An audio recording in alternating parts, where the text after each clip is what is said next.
beautiful legacy. Every line, every curve leaves a trace of who we were. Hello and welcome to A Beautiful Legacy. I'm your host, Tiago Pinto. This month, we've been exploring how movement became everyday, how speed stopped being an event and became infrastructure. Cars became faster, roads became straighter, distances logically became shorter. But speed alone does not create civilization. It creates exhaustion.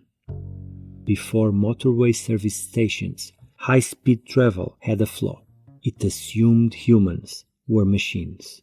Continuous movement, no pause, no ritual. Today's episode is about the man who corrected that assumption. Owen Williams did not design a car. He did not invent the motorway either. He designed what happens when we must stop.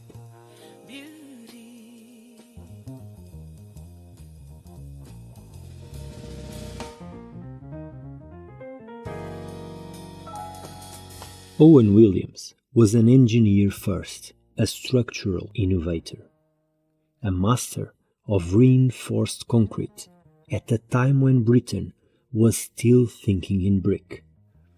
He designed factories, bridges, aircraft hangars. His work was rational, direct, unapologetically modern.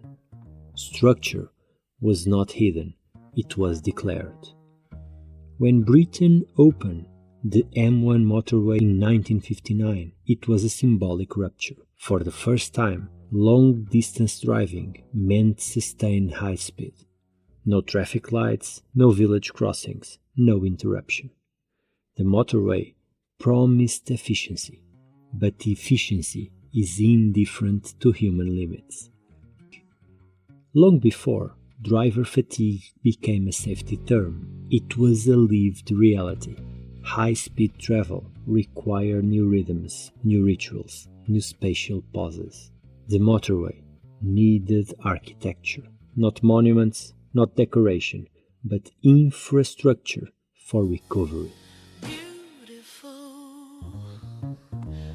legacy. Every line, every curve leaves a trace of who we were. The first true motorway service areas in Britain, including Newport Pagnell services and Watford Gap services, were more than petrol stations. They were a new typology. Until then, refuelling meant pulling into roadside garages or stopping in towns. Services were incidental, fragmented, and local. Williams understood something radical. On a motorway, the stop must be designed as deliberately as the road itself. The service station became a controlled interruption. You exited at speed, you decelerated, you parked, you rested. And then, crucially, you re-entered movement. This choreography did not exist before. Williams' approach was disciplined. Clear spans, visible structure, functional layouts, buildings positioned to guide flow without confusion, parking arranged for visibility and safety. But something else happened inside those structures. They offered toilets, seating, light, food, and coffee. In the age of speed, he inserted care.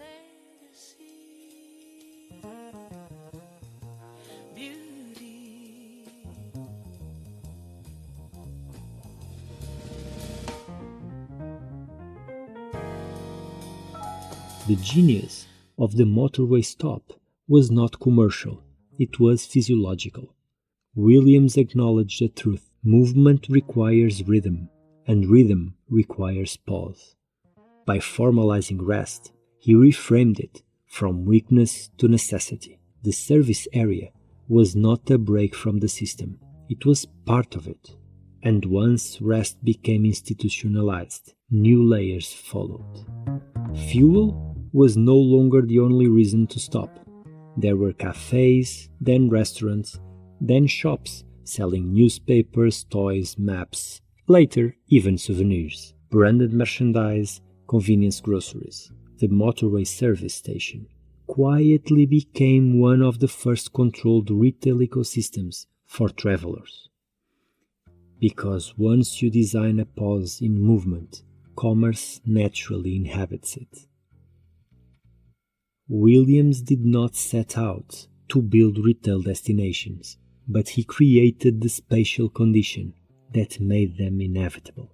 The service area became a proto-food court, a proto-convenience store, a proto-travel retail hub.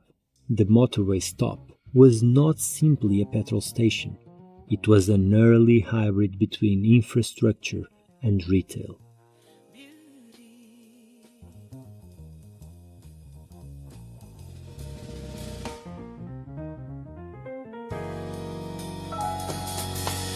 Beautiful legacy.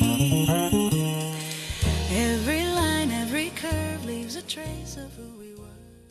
Architecturally, Williams remained loyal to clarity. His structures did not romanticize travel. They disciplined it, but conceptually, he humanized it.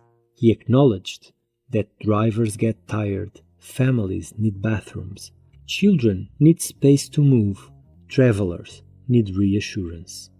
Speed without care leads to accidents. Speed with care leads to culture. The motorway stop inserted humanity into modernity. And that shift is subtle but enormous. Because once we accept that infrastructure must serve emotional and physical needs, not only mechanical ones, we begin designing differently. We design airports with lounges, train stations with retail arcades, petrol stations with cafés. We design environments, not utilities.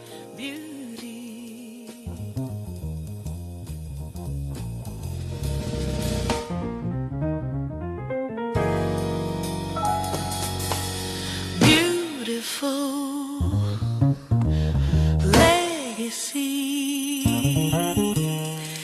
Every line, every curve leaves a trace of who. The world we inherited from Owen Williams. Look at any motorway today. Service areas are mini cities. They host global food brands, coffee chains, local bakeries, pharmacies, bookshops, even full-service restaurants. They are refueling points for cars and for bodies. They are also testing grounds for retail behavior, limited time, captive audience, high turnover, hybrid consumption, eat, shop, refuel, return. The DNA traces back to that first decision, formalize the stop. From Williams' early service station emerged travel retail industry, branded roadside food ecosystems, 24-hour convenience culture, the integration of hospitality into infrastructure. And here lies the bridge to what comes next, because once you accept that movement generates retail, you begin to see how supermarkets themselves function as controlled journeys. Entry, navigation, pause, checkout, exit. The motorway stop taught us that consumption thrives where rhythm is designed.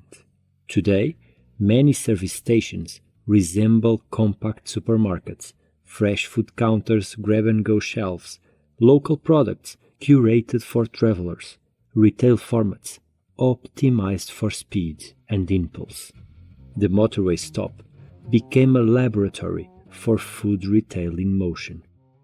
Owen Williams may have been an engineer, but he helped invent a behavioral space, one that merges infrastructure, hospitality, and commerce. We inherited not just buildings, we inherited a ritual. Drive, stop, refuel, eat, continue.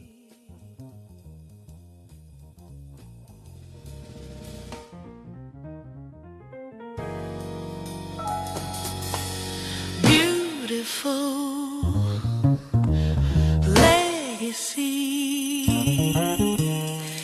Every line, every curve leaves a trace of who we were. You've been listening to A Beautiful Legacy. This season explored how movement became everyday, from engines to sound, from identity to infrastructure. In March, we begin a new journey, how food retail shaped the way the world eats, from supermarkets to private labels, from layout to logistics. Because if Motorway Stops taught us anything, it is where people move, retail follows. Don't forget to follow the show and join me again every Tuesday and Thursday. Until then, keep noticing the beauty people leave behind. Beautiful legacy.